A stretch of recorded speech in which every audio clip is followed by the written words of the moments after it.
ጉዳያችን ነው። አሰብ ብቻ አይደለም።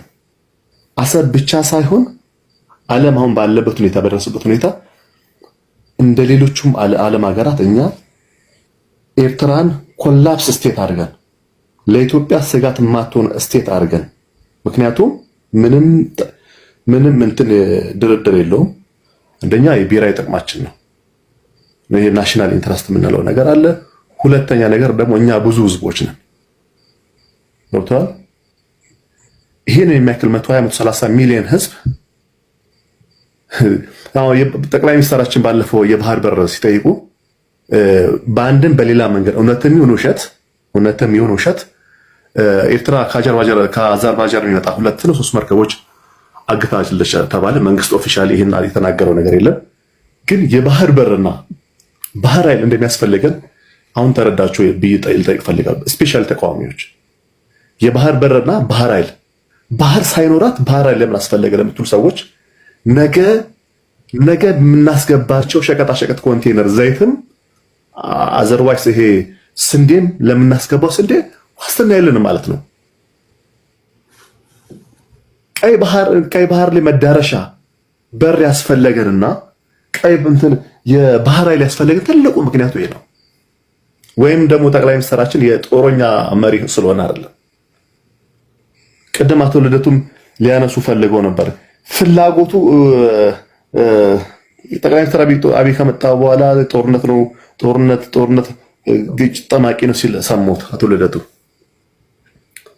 27 ሲደመር 2 ቅድም ብሎ ነበር። ላለፉት ከ27 ዓመቱ በኋላ ላለፉት ጠቅላይ ሚኒስትሩ ስልጣን እንደመጣ 1 ዓመት 2 ዓመት አካባቢ ካስታውሳችሁ ይሄ ሰውዬ ፓስተር ነው ወይ ካልሆነ ቸርች ገብቶ በሃይማኖቱ ራሱ ለምሳሌ የቆሩ ኃይሎች ነበሩ፣ የፖለቲካ ኤሊቶች። ይሄ ሰውዬ ፓስተር ነው ወይ ለምን ቸርች አይከፍትም ተዋጋ እኮ ነው የሚለኝ ነበር። ይሄ ኖ ሞር ኮሚቴ ካስታውሳችሁ አሁን ፈርሶ በየስርቻው የገባው ማለት ነው። ተዋጋ ሲሉት ነበር። ጠቅላይ ሚኒስትሩ በወቅቱ የነበረውን አቅም ያውቃል። አንድም ሰራዊት አለ ተላለኝ እዚህ ሀገር ውስጥ ሰራዊት የሚባል ነገር አልነበረም። የነበረው የህወሓት ጀነራሎች ጓዛቸውን ጠቅልሎ ወደ ክልላቸው ገብተዋል። እንደምታውቀው የደህንነት መዋቅር አቶ ጌታቸው አሰፋ የሱ መዋቅር የደህንነት መዋቅር ባይዘ ቶሎ ባንድ የሚፈርስ ነገር አለ፣ ቶሎ የሚጠራ ነገር አለ። አመታት ሊፈጅ ይችላል። ባልጠራበት ሁኔታ በዛ ሁኔታ ውስጥ የውር ድንብር ውጊያ ውስጥ እንዲገባ ህወሓቶች እንዲያስታግስ ሲሉ ነበር። ምን ያህል ብልህ መሪ መሆኑ የምታውቀው በዚህ ነው። በነገራችን ትልቁ የጠላቶቻችን ትልቁ ደካማ ጎን ለኛ ያላቸው ንቀት ነው። በጣም ነው የምወደው ያን ፓርት። ህወሓቶች ለጠቅላይ ሚኒስትሩ ያላቸው ንቀት ለጠቅላይ ሚኒስትሩ ጠቅሞታል። ለዚህ ነው ለ27 ዓመት የውጭ ዲፕሎማሲውን፣ ታንኩን፣ ባንኩን፣ ሚሳኤሉን ተቆጣጥሮ የነበረው ኃይል በአንድ ደብዳቤ ፈርጦ መቀሌ ገባ። ከገባም በኋላ ሰሜር ዝን ይዞ ያን ሁሉ መሳሪያ ከተቋጠረም በኋላ የተመታው በዚህ መልኩ ነው። ካላቸው ንቀትና ከስሌት እጥረት ነው። እኔ አቶ ልደቱ ይሄ ሳላደንቅ ማላልፈውን ፓርት ልንገር። አቶ ልደቱ ሪትሙን ጠብቆ ላለፉት 27 ዓመታት ሪትሙን ጠብቆ የመጣ ፖለቲከኛ ነው። የትኛው መድረክ ላይ ተመሳሳይ አቋም ያንሸራሻል። ግን በዛው መጠን ደግሞ አንዳንዴ ሳንጠብቀው ሸተት የሚለው ነገር አለ። ባለፈው ነገር ያለው 97 ላይ የተደረገው የልደቱ ንግግር በጣም ኢምፕረስ ያደርጋል። ብዙ ወጣቶች እስር ቤት ገብተዋል። ደሳኔ በሆኑ ብዙ እስረኞች ወጣቶች አሉ። በአቶ ልደቱ ንግግር ነው። የልደቱን ያክል የመናገር ችሎታ ያለው ፖለቲከኛ ኢትዮጵያ ውስጥ አላለ የምትል አታገኝም። ማንም አይደርስም። ያን ያህል ወጣት እስር ደዴሳ ገብቶ እሳቸው ሸራተን አዲስ ነበሩ ከአቶ በረከት ስምኦን ጋር ጫጉላ ሽርሽር ውስጥ ገብቶ ነበሩ ከህወሓት ወያኔ ከሚመራው ፓርቲ ጋር። ላለፉት 3 ዓመታት እኛ መንግስት ውጊያ ላይ በነበር ሀገር ህግ ማስከበር ዘመቻ ላይ በነበረ ሰዓት አሜሪካና ካናዳ ከሚኖሩ ኡበር ሹፌሮች ጋርም የነበረው ስልጣን ተከፋፍለው አየር ላይ ስልጣን የጨረቃ ስልጣን የውጭ ጉዳይ ሚኒስትሩ ቦታ አቶ ልደቱ ይዘው ጀዋር ጠቅላይ ሚኒስትሩን ቦታ ተከፋፍለው ነበር። መንግስት ይወርቃል ብለው እንደዛ እንደ ሞኙ ውሻ ሞኙ ውሻ ቀን ሙሉ የበሬውን ሻኛ ሲከተል እንደዋለው ይወርቃል ብሎ ሻኛው የበሬው ሻኛ ይወርቃል ብሎ ቀን ሙሉ የተከተለው ውሻ ሞኙ ውሻ ላጩን አዝረክርኮ ውሃ ጠምቶት እንድትመለሰው ቢያንስ እንደ ብልጡ ጅብ ድሮም ስጋሽ ያጣፍጥም አላለም። ሚዳቋን አሳዶ አልደርስ ሲል ብልጡ ጅብ ድሮም ስጋሽ ያጣፍጥም ብሎ እንድትመለሰው አልሆነም። እንደ ሞኙ ውሻ ናቸው የኛ ሀገር ፖለቲከኞች። ሁሌ አገር በማፍረስ ላይ የተመሰረቱ ሰዎች ናቸው። ሀገር ትፈርሳለች ልደቱ ካለ ስንት ዓመት ሞላው? ኮላፕስ ባይ ዘ ዌይ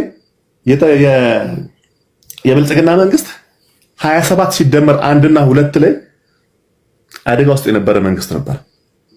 ሊወድቅም ይችል ነበር። ይሄ የጠቅላይ ሚኒስትሩ ትልቅ ችሎታ ነው። ያቺን ፓርት አሳልፎ ዛሬ ብልጽግና ሰላም ነው። በሁለቱ እግሩ ቆሟል። ብልጽግና በደንብ አድርጎ አገር እየመራ ነው። እሺ፣ በደንብ አድርጎ አገር እየተዳደረ ነው የምለው። እሺ፣ አመሰግናለሁ። አሁን ምንድነው የምናደርገው? ያላወራ የለም። ኦኬ፣ እንከባበር። አላወራም መሰለኝ። እንከባበር አለ ቴዳ አለውኝ።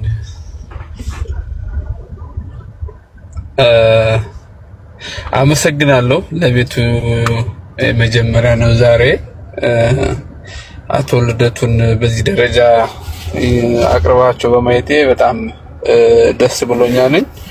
ብዙ ነገሮችን በጣም ደስ በሚል በተለመደው የፖለቲካ ብቃቱና እውቀቱ ያስተናገደበት ሁኔታ ነው ያለው። እንደነዚህ አይነት መድረኮች ሁልጊዜም ቢዘጋጁ ምናልባት ይሄ ትውልድ ይሄ ወጣት ብዙ ነገር ይመርባቸዋል ብዬ ስለማስብ ላበረታታ ወዳለሁኝ። እኔ አቶ ልደቱ ላይ ትንሽ አንድ ቢኖር የምጠይቀው ብዬ የማስበው አሁን የምርጫው ጉዳይ ነው። ኢትዮጵያ ውስጥ ምርጫ የሚባለው ነገር መቼ ተስፋ አያስቆርጥም ወይ ነው? አሁን ባይኮት እንዳያደርጉ እዛ ያሉ ፓርቲዎች መልእክት ያስተላለፈበት ሁኔታ አለና እስካሁን የመጣንባቸው ምርጫዎች ተገምግመው ምን ያክል ውጤታማ ሆነው ነው አሁን ደግሞ በዚህ ደረጃ ላይ አገር ማህበራዊ፣ ኢኮኖሚያዊ፣ ፖለቲካዊ ኢንፍሌሽን ውስጥ ባለችበት ምን አይነት ውጤት ሊኖረው ኦሬዲ ሳይመረጥ ምርጫው የታወቀ ነውና ምን አይነት ውጤት ኤክስፔክት አድርጎ ነው ያንን ኢንስቴድ ኦፍ ባይኮት እዛ ያሉ እንዲሳተፉ ጠየቀበት የሚል የራሴ ጥያቄ ነበረኝ። ምክንያቱም አንድ ነገር ስታደርግ የሆነ ውጤት ጠብቀህ ነው የተሻለ ነገር ለማምጣት። ምንም አይነት የተሻለ ነገር ያመጣም ብለን የተፈጠረው ኢንቫይሮንመንት ያን ያመጣም ብለን ባላሰብንበት ሁኔታ ላይ ይሄንን እንዴት እንዳሰበ ከሱ በሰማው መልሱ እንደዚህ ላይ ነበረ። ሌሎቻችሁ ልደቱ ለምን የከሰረ ነው ለምን አይተው ምናምን ነገር የሚል አይቻለሁ። ሰላማዊ ትግልን ደግሞ ጭራሽ ለምን አቆምም አይነትም ነገርም ከተዎች ታች ከሚጻፉ አስተያየቶች አይቻለሁ። አንድ መምህር ግን በሙያው መምህር ነው፣ ተማሪዎችን ያስተምራል። ተማሪዎች ፈተና ወደቁ ብሎ ጋውኑን ወርውሮ ወደ ቤቱ አይገባም። እሱ ማስተማሩን ይቀጥላል። ስለዚህ ልደቱም የሰላማዊ ትግልን አስፈላጊነትና ለሀገሪቱ የሚያመጣውን ጠቀሜታና ፋይዳ ማስተማሩን አቅሙ በፈቀደ ማድረግ ያለበትን ነገር ማድረጉ ኃጢአት ነው ብዬ አላምንም። ምናልባት ነገ በምንም ሁኔታ ያቻገር የስርዓት ለውጥ ስታደርግ ሄዳ መጨረሻዋ ዘመናዊ ፖለቲካን የምትከተል ከሆነ ያላት አማራጭ የልደቱ መንገድ ነው። ይሄን ሁላችንም እናውቃለን። ምናልባት አሁን በባንክና ታንክ የታጀቡ አምባገነኖች በሚመስል መልኩ ነገሮችን ስላስኬዱ ቶታሊ አገሪቱ ዘላለማዊ የፖለቲካ መልህቋ ዝም ብሎ እንደዚህ አይነት ነገር ይቀጥላል ማለት አለ። ስለዚህ እንደነዚህ አይነት ቤቶች እየተበረታቱ እንደ ልደቱ አይነት የፖለቲካ ኤሊቶች መጥተው እንደው አሁን ከገባንበት እንኳን በሆነ የታሪክ አጋጣሚ ብንወጣ ለወደፊት የትውልድ ምን መሆን አለበት እግረ መንገዱን የዘመናዊ ፖለቲካን ምህዳርና ባህሪ መላመድና መልመድ ማወቅ አለበት ብዬ አምናለሁ። ከዛ አንፃር ደግሞ አቶ ልደቱ ጥሩ መምህር ናቸው። ያው የሚሰማ ጆሮ ጠፍቶ አገር በዚህ ደረጃ ላይ ሆነች እንጂ እኔ የልደቱ ስህተት ከፖለቲከኞቻችን ከምናያቸው አንፃር የልደቱ ስህተት ይሄ ነው የምልበት ነገር የለኝም። ሌላው አሁን የተናገረው ወንድሜ ሳይቀር ያው ባልዋልታ ከፍተኛ የሆነ አልዋልታ ትልቅ ቤት የሰራበት አገርና ኢንቫይሮንመንት ተፈጥሯን የዛ ውጤቶች ያልዋልታ ሰለባ ነው በአብዛኛው። ስለዚህ ካልዋልተኝነት እንውጣ፣ ለዘመናዊ ፖለቲካ ራሳችንን እናዘጋጅ። አሁን ያለው መንግስት የሚባለው ነገር ምንም ዲጂቲሜሲ የሚሰጠው ነገር አይደለም። እንግዲህ ማለት ታክስ መሰብሰብ ድሮውን መተኮስ ከሆነ የአንድ መንግስት መለኪያ ያንን ያሟላል።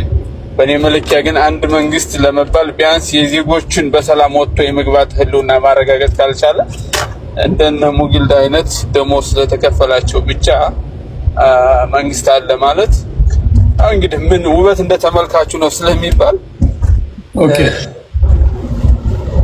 እንደተመልካቹ ነው ስለሚባል መብትና ክብርልሃለሁ። ግን ኢትዮጵያ ውስጥ አገሪቱ ማህበራዊ፣ ኢኮኖሚያዊ፣ ፖለቲካዊ ምህዳሯ ተወግቷል፣ ጠቧል። ኦልሞስት ወደዛ ፌልድ ስቴት ኮንዲሽን እየሄደች ባለችበት ሁኔታ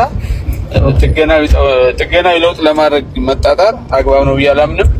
እንደ አቶ ልደቱ አይነት ፖለቲካ ምሁራን በደንብ እዚህ ቤት ቢንጸባረቁ ትውልዱ አንድም ሁለትም ሀሳቦችን ቀስ እያለ የውሃ ጠብታ ድንጋይ እንደምታርስ ሁሉ ይማር ይሻላል የሚል ሀሳብ አለኝ። ታንኪ ከልብ አመሰግናለሁ። ክብራትና ክብራን አሁን እጅግ ሴንሲቲቭ ወደ ሆነው ጉዳይ ነው የምንሄደው። ስሜታዊ ወደ ሆነው ጉዳይ ነው የምንሄደው። የኢትዮጵያውያን ጉዳይ ነው። አንድም ኤርትራዊ እዚህ ውስጥ አላስገባም። ኢትዮጵያውያን በዚህ ጉዳይ ላይ የመሰላቸውን የመናገር መብታቸው የተጠበቀ ነው። አንድ ሀገር ላይ የተለያየ ሀሳብ መንሸራሸሩ ተገቢ ነው። አድርባይ ግን አንሆንም። ይሄ ለሌላው ወገን አበባና ኮፍያ ስለሰጡን ግን አናደገድግም፣ አንሰግድም። ከደህንነታችን ቀብራራ እንደሆነ እንቀጥላለን ማለት ነው። የውስጣችንን ችግር በውስጣችን እናወራለን። ኤርትራውያን ካላችሁ ከታች ቁጭ ብላችሁ ታፕታፕ እያደረጋችሁ ታወራላችሁ። የእናንተም ስም ሲነሳ በተገቢው መንገድ በክብር እንዲነሳ ለማድረግ ሞክራለሁ። እናንተም ቤቶቻችሁን ከፍታችሁ ስታወሩ ኢትዮጵያውያንን ማክበር ግዴታችሁ ይሆናል ማለት ነው።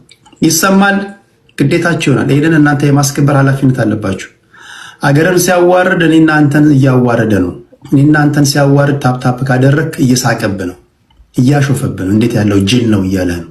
ምክንያቱም ቢያንስ በነገራችን ላይ ይሄ አባቶቻችን ባህሪም አይደለም። አባቶቻችን አንዴ ትናንት ነገራችሁ ነበር። አፄ ቴዎድሮስ ከራስ አሊ ጋር ሲዋጉ የራስ አሊ ወታደሮች ለእርሱ ብለን ሸሽተን ሸፍተን መጣን ብለው ሸፍተው የመጡ ወታደሮች ሲነግሯቸው አፄ ቴዎድሮስ እንግዲህ ይሸልሟቸዋል፣ ይሾሟቸዋል ብለው ነበር የጠበቁት። እሳቸው ግን እኔ እንደዚህ አይነት በአንዳነት እጸይፋለሁ አሉ።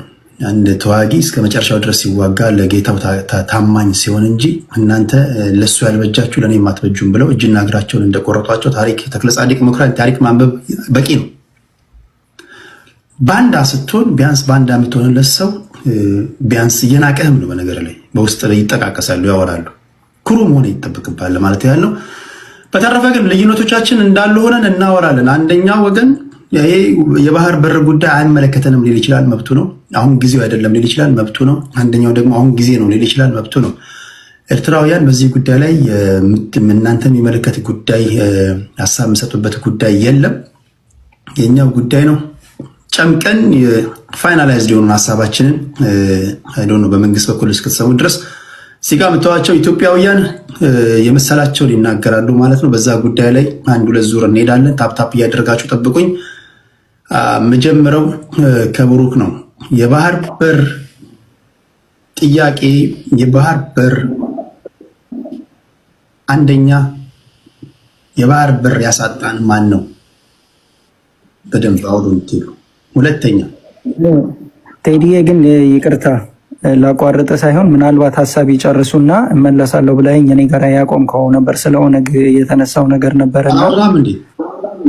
አላወራሁኝም። አሁን እነሱ እስኪጨርሱ ነበር እየጠበቅኩ የነበረው። ኦነግ የዶሜስቲክ ሊግ ነው። በሀገራዊ ጉዳይ እንተናለን። አሁን ሀገራዊ ሊግ ስለሆነ የሆነ ጉዳይ በይደር ይቀመጥና እናወራለን። ችግር የለውም። ቅድም ሁላችሁም አወርታችኋል፣ ያላወራችሁ የላችሁም። ኦኬ። የመጀመሪያው ጥያቄ የባህር በር አሳጥቶን ላንድ ሎክድ ያደረገን ማን ነው? ለዚህ ኃላፊነቱ የሚወስደው ማን ነው? አቶ ልደቱ አያሌው በአራት ከፍሎ አስቀምጧል። ሌሎች ምሁራኖችም በአራት ከፍሎ ያስቀምጣሉ። ከአፄ ምኒልክ ይጀምራሉ፣ ከተፈሪ መኮንን ይላሉ፣ ህዋቶች ይላሉ። እናንተ ምን ትላላችሁ? ኦኬ ላንድ ሎክድ ነን፣ ጂኦግራፊካሊ ሎክድ ነን። እንዲህ ያለ ቀብራራ ህዝብ፣ እንዲህ ያለ የጀግና ልጆች ህዝብ ማንም አባቱ ላንድ ሎክድ ሊያደርገን አይችልም። እኛ ከተባበርን ጎረቤቶቻችንን እናከብራለን። ተመጣጣኙን ክብር እንፈልጋለን። ላንድ ሎክድ ከሆንን እንዴት ይሄን ሎክ የሆነውን ነገር እንዴት አንሎክ እናድርገው? በዓለም አቀፉ ማህበረሰብ የማይቻል ነገር የለም። guys you should understand the power of lobbyists ሎቢስቶችን አሁን በዓለም ፖለቲካ የሎቢስቶችን ፓወር አንደርስታንድ ማድረግ አለባቸው። ተቋም ነው ከ10 ከ15 ቢሊዮን ዶላር የሚያንቀሳቀስ ተቋም ነው። ሎቢስቶችን ማወቅ አለባቸው። ካርኪቭ፣ ክሬሚያ፣ ኦዴሳ የሚባሉ የዩክሬን ቴሪቶሪዎችን እስራኤል ራሽያ ስትወስድ ትራምፕ ምንድን ያለው? በቃ ያዘሸው ያዘቱንም ይዘው ቢሆን በቃ ኢትስ ኦኬ በቃ ቴሪቶሪዎቹ ሄደዋል በቃ ተስማሚ ነው ያሉት። እስራኤል ጋዛ ላይ በኃይል ስትሄድ ዩኤን ምንድን ነው ያደረገው? ጭራሽ የዩኤን ሰዎች አንቶኒዮ ጉተሬዝ ጉብኝት እንዳደርግ ሳንክሽን የጣሉበት። ስለዚህ ለደሃ ሀገር ሲሆን የህግ የምታጣቅሱ ለኛ ሀገር ሲሆን ለሌላው ሀገር ሲሆን ደግሞ ሌላ ዓለም እኮ ምንም በህግ እኮ አይተዳደር የምትሉ ከሆነ ይጋጫል ለማለት ያለው። ይሄን ያነሳሁት ለምን እንደሆነ ይገባቸዋል። ፖይንቴ ይገባቸዋል። ፖይንቴ ምንድን ነው? ልናገኝ የምንችለው እንዴት ነው? በሰላማዊ መንገድ ነው። ሰጥቶ በመቀበል መርህ ነው። የሆነ ነገር አለን፣ የሆነ ነገር አላቸው። ለጅቡቲ 2.5 ቢሊዮን ዶላር በአመት አንከፍልም ካለ ኢትዮጵያ ህዝብ፣ ያውም ደግሞ የምታስገባው ዕቃ እየተፈተሸልህ፣ ያውም ደግሞ ሌሎች እነ ቻይና እነ ፈረንሳይ እነ አሜሪካ እነ ጃፓን ወታደራዊ ቤዝ ጅቡቲ ላይ አቋቁሞ እኛ ውሃ ጋር እንዳንጠጋ የምንከለከለው ምን ጉድ ነው? ምን በድለን ነው? በዚህ ደረጃ ጎረቤቶቻችን ሁሉ ምቀኛ የሆኑብን በምን ጉድ ነው? ይህንን እናንተ መመለስ አለባችሁ። ነገ ፋኖም ስልጣን ላይና ኦነግምና ኢዜማና እናት ፓርቲምና አይ ዶንት ኬር፣ ግን ለሀገሬና ለህዝቤ የባህር በር እንፈልጋለን። ይሄ እናንተም የቤት ስራ ነው። በነገራችን ላይ ነገ ስልጣን ስትይዙ ህዝቡ አግጦ የባህር በር አንጣለኝ ይላል። ይሄ የመታገያ አጀንዳ መሆን አለበት። በነገር ላይ እኔን ብትመርጡኝ የባህር በር በዚህ መንገድ አመጣለሁ ማለት አለበት። እኔን ብትመርጡኝ በጸብ ሳይሆን በዚህ አድርጌ የባህር በር ባለቤት እናደርጋቸዋለን። በዚህ ዛሬ እኮ ከመሞታችን በላይ ማለት ነው ግብፃውያን አፍንጫችን ስር ወታደራዊ ስምምነት የተፈራረሙ ነው። ኤርትራ እየሄዱ ነው። የደህንነት ሚኒስትሮቻቸው ፕሬዚዳንቱ ግብፅ ፕሬዚዳንት በታሪኩ ኤርትራን ጎብኝቶ አቅም ይሄን ሌላ ሀገር ታደርገዋለህ? የትኛውም ዓለም በናሽናል ሴኩሪቲ ጉዳይ አይደራደርም። ኢትዮጵያ እየሰማ ነው። የትኛውም ጉዳይ አቅም ቢኖረን ግብፅ ሶማሌ ጋር ስትመጣ አመድ ነበር ማድረግ የነበረብን። አመድ የሞኖሮ ዶክትሪን ነግሬያቸዋለሁ። አምስተኛው የአሜሪካ ፕሬዚዳንት የጻፉት ሞኖሮ ዶክትሪን ጀምስ ሞኖሮ የጻፉት የልሳቸው ዶክትሪን አለ። የትኛውም ዌስተርን ሄሚስፌር ላይ ዩሮፕ በለው ኤዥያ በለው ዌስተርን ሄሚስፌር ላይ መጥቶ ምንም አይነት ወታደራዊ ስምምነት ማድረግ አይችልም። ራሽያ እግር ጥሏት ከኩባ ጋር ብትስማማ ይኸው ኩባውን ያለችበት ሁኔታ ላይ ነው ያለችው። ሰው ለሌላው የሚሰራው ለእኛ የሚሰራው የትኛውም ዓለም አይስማማም።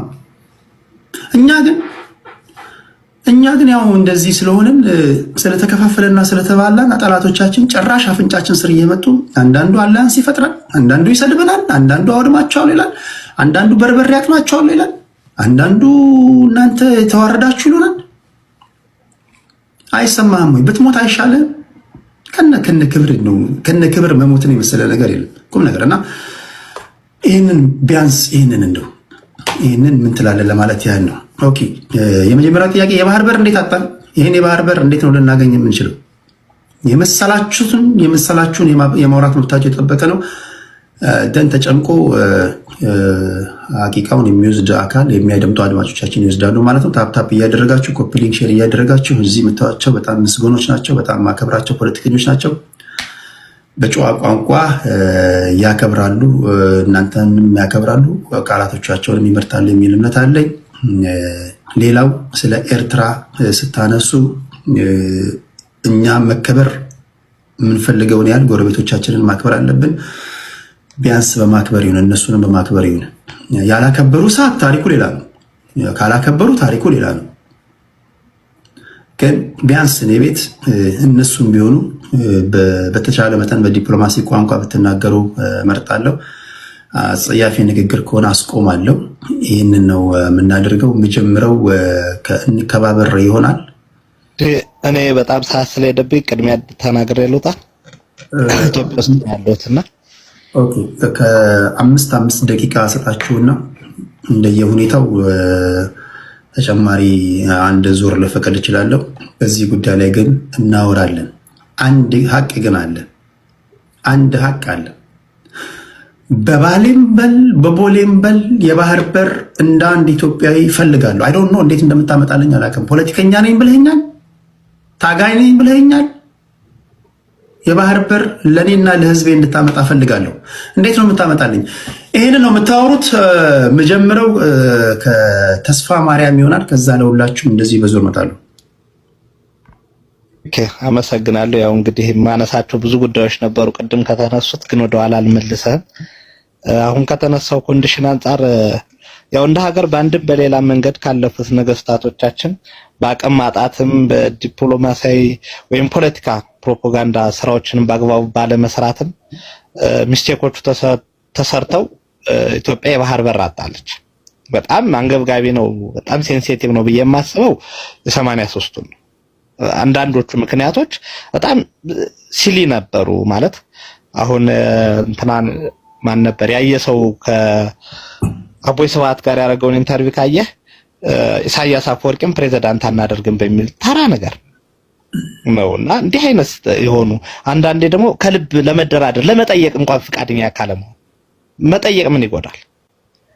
አደራዳሪዎች በሰዓቱ የባህር በርን ጉዳይ ሲያነሱባቸው አታንሱብን እያሉ የአሜሪካ አደራዳሪዎችን በመግፋት ይሰጠኝ እንጂ አይሰጠኝ ብለህ እንዴት ትቀርባለህ? እንደ አንድ ሀገር መሪ እንደዛ አይነት ተራ ስህተቶችን መሰራት ልክ ነው ብዬ አላምንም። አሁን አፄ ኃይለ ሥላሴ ፌዴሬሽኑን ያፈረሱበት ስህተት ነው ብለህ ትገመግመው ትችላለህ። ግን ለሀገር ከመጓጓት የመጣ ነው ብለህ ልታስተባብለው ወይም ልታቻችለው ትችላለህ። ግን የነመለሰን አሁን እንደዛ ብለህ ለማለፍ ትንሽ ይከብዳል ያ ኮንዲሽን እና በዛ ሰዓት እንደዛ ባያደርጉት መልካም ነበረ። እዛ በኋላም ግን በአንድም በሌላ መንገድ እንደ ሀገር እንደ ህዝብ የትኛውም ሀገር ላይ ጥያቄ ጠይቆ የባህር በር ጥያቄው እንደሚያስመልሰው እኛም ልንጠይቅ ይገባን ነበር፣ መጠየቅ ነበረብን። በዛ ሰዓት በሚጠየቁ ሰዓት ቀደም አቶ ልደቱ ሲናገር ሰምተህ ከሆነ በዋናነት የኢዴፓ ጉዳዮች ውስጥ ብታነሳ አንዱ የባህር በር ጉዳይ ነው። ከዛ ቀጥሎ የህገ መንግስቱና የፌዴራሊዝም ጉዳይ ነው መሰረታዊ የፖለቲካ ጠንካራ ጎኑና ብዙ ያቀነቀነባቸው ብትለው በዛ ሰዓት ሲያቀነቅን ኢዴፓ በጣም ሲወቀስበት ሲሰደብበት የነበረው አብዛኞቹ እንዲያውም የቲፒኤልኤፍ ሰዎች አልነበሩም ዲፌንስ የሚያደርጉት፣ አሁን ብልጽግና ውስጥ ያሉ ሰዎች ነበሩ። ጸባ አጫሪዎች፣ የድሮ ስርዓት ናፋቂዎች፣ ተስፋፊዎች ገለመሌ እያሉ ጥያቄውን ሲያንኳስሱትና ሲጥሉት ቆይተዋል። አሁን ባለው ነባራዊ ሁኔታ የባህር በር መጠየቁ አይደለም ችግሩ፣ ምን ጠይቀበት መንገድ እና ምን ሄድበት ወይ ነው። አሁን እኛ ነባራዊ ሁኔታ እንደ ሀገር ቅድም ሞጊልዳ የገመገመበት መንገድ የተሳሳተ ነው። አሁን ያለንበት ሁኔታ ጥሩ አይደለም ሲላት ወልደቱ ምንድነው እንደ ሀገር ከፍተኛውን ባጀት ለወታደራዊ ኃይል በጅተን የውስጥ ችግር ውስጥ ገብተን በብዙ ጥንቀት ውስጥ ነው ያለነው። ጦርነቱ በአንድም በሌላም ኮንዲሽን እንኳን ቢከብደና እንዴት ነው ኮንትሮል የምናደርገው? ልክ አፄ ምኒልክ ዋናውን ሌላውን ቦታ ላለማስነካት ብለው መረብ ላይ እንደቆሙት መቆም ካለብህ ትቆማለህ ሌላውን ላለማጣት። ሉዝ ላለማድረግ አገር ግን ከፍተኛ ዋጋ ላለማስከፈል ልትሸነፍም እኮ ትችላለህ። በፕሮፓጋንዳ ሰንፈ ከተገኘ መሀል ላይም ሊደራደሩብህ ይችላሉ።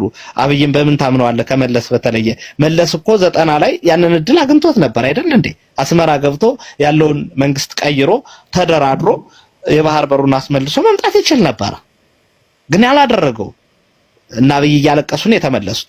ነገ አብይ ይሄ እንደማያደርግብህ ምን ዋስትና አለ? ትናንትና በሶማሌ በኩል እኮ የባህር በር አገኘን እንኳን ደስ አላችሁ ተብሎ እኮ ዜና ተነግሮን ነበር። አሁን አጀንዳውን ያመጣበትን መንፈስ ራሱ እርግጠኛ ሆነ አምነህ ልታስኬደው የምትችል ነው ወይ የሚለው ነገር ራሱ በጣም አሳሳቢ። የባህር በር ያስፈልገናል የሚለው ጉዳይ ግን ማንም ጤነኛ አእምሮ ያለው ሰው አያስፈልገንም ብሎ ይከራከራል ብዬ አላስብም። ወዩ ላይ አሁን ያለው ስልጣን ላይ ያለው መንግስት ወይም ደግሞ አገሪቱ ያለችበት ነባራዊ ሁኔታ ሰው ወጥቶ የማይገባበት ሀገር ሆኗል። በዚህ ሁኔታ ላይ በባህር በር ጉዳይ እንዲህ አስፍተን መሄድ አለብን ወይ የሚለው ጉዳይ ላይ ልንለያይ እንችላለን። በዛ ኮንዲሽን ልክ ነው ብዬ አላምንም። አሁንም ቢሆን በነገራችን ላይ ኢኮኖሚያችን ቢያድግ ራሱ በጣም ስቴብል የሆነ